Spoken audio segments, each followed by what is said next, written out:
A level curve is a two-dimensional trace in the xy plane of the intersection of a horizontal plane and a surface.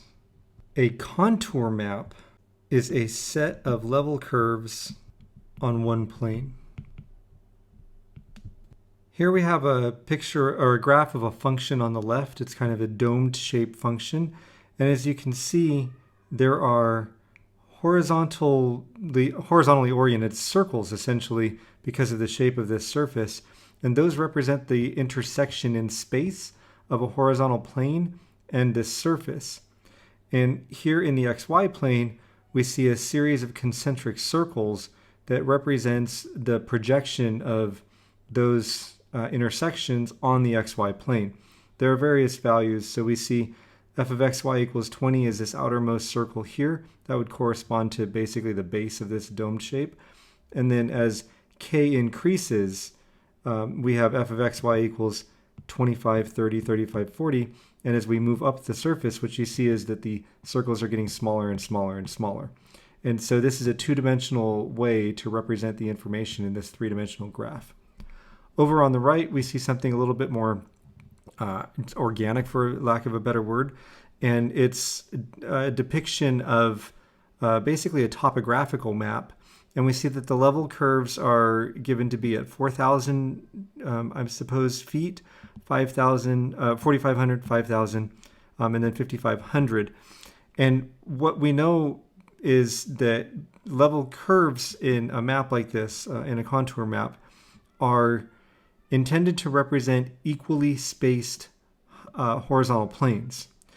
And so here in this kind of this topographical map, in areas where we see that the level curves are spaced out, that represents a relatively small vertical change for the horizontal change.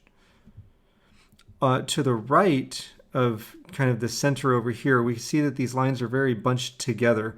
And what that represents is a kind of a rapid vertical change for a little bit of a horizontal change. In other words, this mountain is shallower over here to the left where the level curves are more spaced out, and it's steeper here on the right where the level curves are bunched together. Something that will come up later in this chapter is that we can see there's a stream. I'm assuming it's a stream here, depicted kind of to the upper right of the screen, or upper right of the image.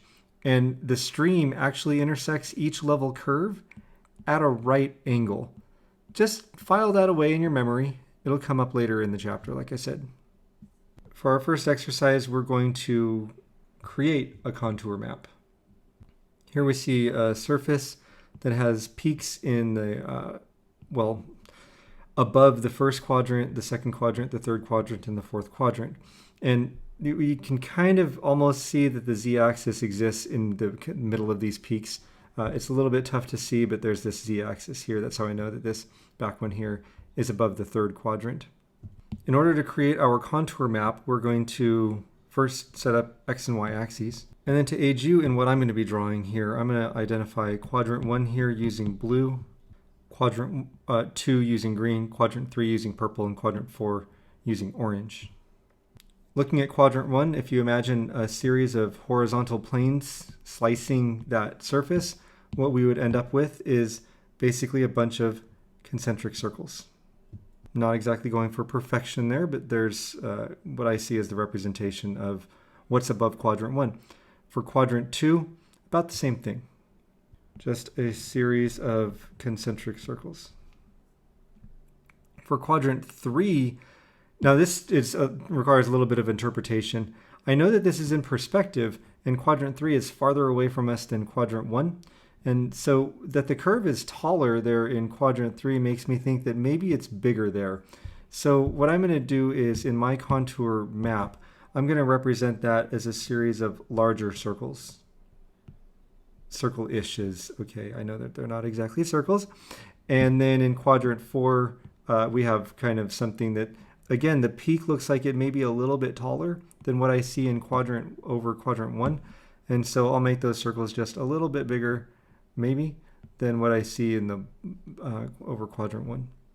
And then to complete this out, we can see that as we move away from kind of the origin, we end up with basically a contour that's tapering down. And so we can express that by just kind of a wiggly thing about the entire set of circles that we've drawn. And I'm going to call that our contour map.